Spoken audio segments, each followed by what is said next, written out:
Hi everyone, it's Jerry. I have another interesting game to share with you. On the white end, the LeelaKnightOdds, no queen knight, playing against Grandmaster, former player on lichess. We have a B3 system. This was a rapid game, 10 minutes each, 5-second increment, played October 29th. Ideal pawn center for black. Immediate pressure on it. Black plays this opening phase in gambit fashion. Knight G to E7 here, giving up E5 on purpose. This is not a blunder, I am almost certain. The idea behind this is to successfully track the light square bishop. Question straight away, and white has no better than to exchange now on C6, otherwise the bishop will fall next. So that's what we see. Bishop falls back. And now there's this immediate pressure on the weakened G2 pawn. From here, King F1 is played. Leela goes uncastled rather than advancing the pawn and creating permanent light square weaknesses. King F1 it is. Follow up, bishop B7, queen questioned, queen F5. From here, knight E2 is played. Now, if this pawn is picked up, this open line is maybe a bit too much to handle. Pressure on G2, what we might see from here, the battery. How you defending G2, rook H2, not stable. If you have to play G3, there you go. Light square weaknesses, it's calling for bishop G4 there. All right, at the end of the day, Leela here, not interested in swiping the pawn. Knight E2 it is. Rook G8. I believe black has an eye on castling queenside and playing this way. Just a bishop move and you're finally ready to go in that direction. Why maybe not go with kingside castles? Maybe F3, King F2, some sort of pawn storm. These pawns are a little close to that kingside. Rook G8 played here. Knight G3, Queen G4. And the knight returns to E2 here. If the queen, let's say, moves to E2, I believe black can successfully pick up this pawn and there's not really a great downside. Let's see how things are a little bit different in this position. After knight E2, what we have is bishop F6. If bishop captures pawn in this position, I believe what we might have seen is knight F4. And after this queen exchange, there's at least a few points that are coming under fire. We may soon see from here knight captures D5 and an imbalance where white has an unopposed center versus that light square bishop. All right, how it is played here after the knight returns to E2, bishop F6, dark square bishop exchange declined, and nearby there is now C4 removing black's only center pawn. So black timely here underdevelops the knight, so that C4, the move in the game, can now be met with C6. Follow up, queen D2, H5, queen questioned, goes to D7. Rook E1, this is the first move you can't play if you started with the queen knight. I doubt we're going to be anywhere close to getting into such a position with how black chose to play this opening phase in gambit fashion. Probably don't want to play in gambit fashion if your opponent still has that queen knight, but still, for what it's worth, if you do have the queen knight in this position, playing up the pawn, the evaluation here reads plus 2.5, with the top move being to develop it to C3. Okay, in this one, it goes opposite the king. Queen C7, bishop ready to go. The rook goes to the C file now. Maybe in a way holding up this knight from going to F5. It's going to be a very active piece, that is for sure. However, if you play in this way, there's now going to be a capture and you can't recapture. So black quickly unpins, gets the queen off of that same file. Black has lost a move with these last few moves. Rook went to e1 and c1. Queen just danced on these two squares. Back to square one. Certainly a healthy move here for white, going from a1 to c1 in the process. Or e1 to c1 in this case. All right, from here we have king f2. Call it castling by hand. This is a cozy home. Very nice protection with a knight nearby. Knight f5. Queen d3. And from here we have g6. So why g6? Or maybe another question, why not maybe pick up this pawn on h4? Let's test this out. Both pieces capturing on h4. If knight captures h4, I believe what we might have seen is the c file open up and then queen h7.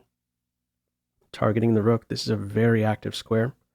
Targeting the rook, the pawn. If rook f8, bishop a3 might have been a move there. How are you saving the rook? If you do want to save the rook, maybe you start to feel a little bit uneasy in this position here with the queen tethered to the defense of the knight.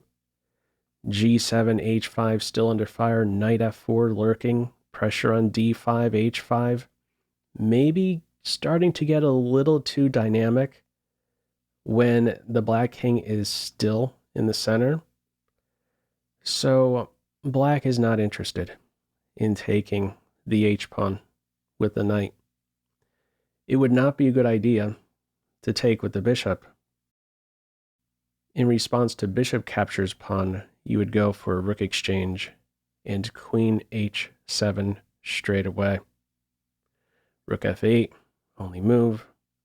And then from here, bishop a3 is considered top. You will get this piece.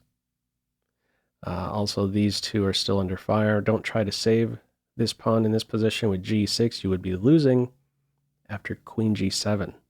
That's going to hurt. Okay. At the end of the day, black, not interested in collecting this pawn, shuts down this idea of queen h7. The follow-up from here is pawn captures pawn, and only then the central break e4. If you start with e4, after pawn takes, this here, closed file.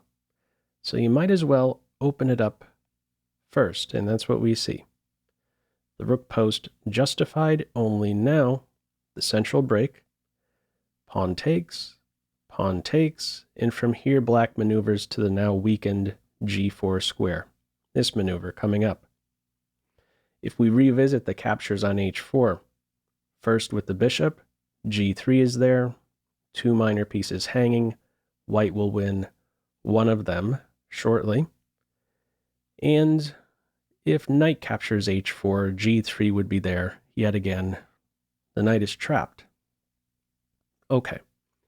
Black maneuvers to g4, rook f1, knight g4 check, king g1. Officially castled by hand. White's rooks, Leela's rooks here, we see this frequently. They're playing. Black's rooks, staring at black's pawns. King stuck in the center, big center here for Leela. Tough road ahead. From here, we have b6. Finally, the bishop has a legal move. Rook ready to play next. If black goes after h4, what we might have seen is knight f4, and then knight d5. This can be a super disruptive piece. How are you handling possibilities of knight b6 or c7?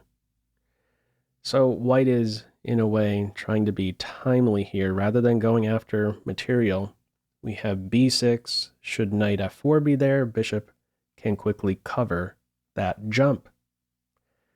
Okay, nearby, bishop b7, Leela says, not so fast. Multi-purpose move. I'll watch over this pawn and prevent you from playing bishop b7. The queen would support this fork. Not so easy. Okay, black falls back to d8. Just an update here on the clocks. Leela has nearly 11 minutes, so has pretty much just banked time to get to this point. Meanwhile, Grandmaster here, just under a minute. The Grandmaster's clock clearly getting drained here to get to this point. Enormous pressure being applied to black. From here we have d5. Sensible in multiple ways. Unopposed light square bishop. Hey, let's construct our pawns so that they're on light squares, taming this piece, even if you are on this b7 square. What are you doing? Staring at a pawn. Also, d4 has opened up for a couple minor pieces. Okay, bishop development from here. Follow up bishop a3. So this was a little curious here. I was wondering, why bishop a3? It seems like you go d5, knight d4. What might happen if you play in this way with knight d4? Computer's looking at b5. With this idea to next play bishop b6, and this is where you could start to see coordination with black's most invasive piece, bishop and knight keying in on these two dark squares. So I believe with the move in the game, bishop a3, Leela is maybe sniffing out this very idea. So for instance, if b5 is played in this position in the game, we have rook c8, but if b5 is played here, the bishop can park itself on c5 and maybe even look forward to gluing that piece in. All the while, this d4 square remains open for the knight. This is a nice way to organize these minor pieces. All right, black does not play b5 here. We have rook c8. These are the top moves in this position. It is calling for a5, b5, reading about -2, and in third place, reading about -1.5. It's looking at g5, opening up the g file. None of the above. Black goes with rook c8, rook captures rook, queen captures, rook activity, queen d7, queen b8. Evaluation here reads -1. Pop quiz, what move would you play here? Pause the video if you'd like. Okay, top move here, it's calling for f6 with the idea of king f7. Black is in a complete knot. How do you improve any of these pieces? First of all, these two have no legal moves. Any rook move is ridiculous, not an improvement. Queen doesn't even really have a safe square. b5 is the only one, but that would fail quickly. Bishop doesn't have a move. That's going to be safe. If queen b5 here, you could take the light square bishop. And meet queen takes knight with queen c7 checkmate. Okay, black is in a giant knot. One invasive piece, but so what? No other black piece connected with it.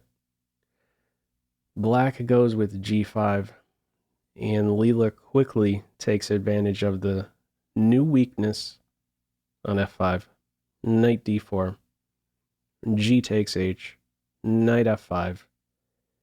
From here, rook g6 is played. This idea to try and undermine the knight will fail.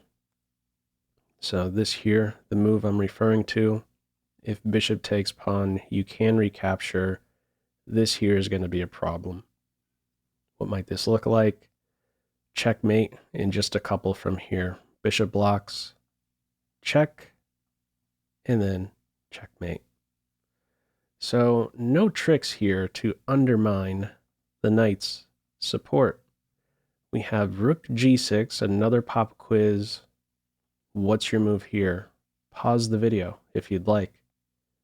Okay, there's only one winning move, and it's of course played.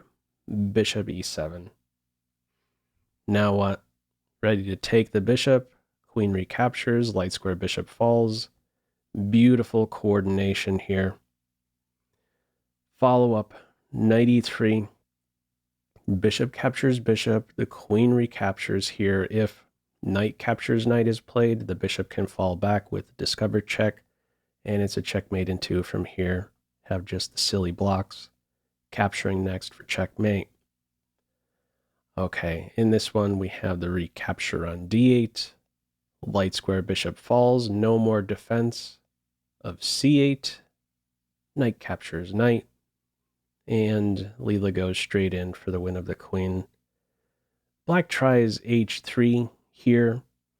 If something else is played, let's say the knight goes to e3, this is one winning path. Take the queen, take a pawn, and it's fine to lose that g pawn. These pieces are in no position to weave a mate. Completely winning position here. Queen and 2 connected pass pawns. Black has nothing. Okay, how it plays out in this one, after rook c8, h3, rook takes queen, pawn takes knight. I believe black with these last handful of moves is just playing on out of momentum. Rook captures g2, and after move 40, king h1, black finally resigns. Completely lost here. Queen versus rook imbalance. Your thoughts with this one? Feel free as usual to leave any feedback to this video in the comment section below. I hope you enjoyed it and maybe took a thing or two away. That's all for now. Take care.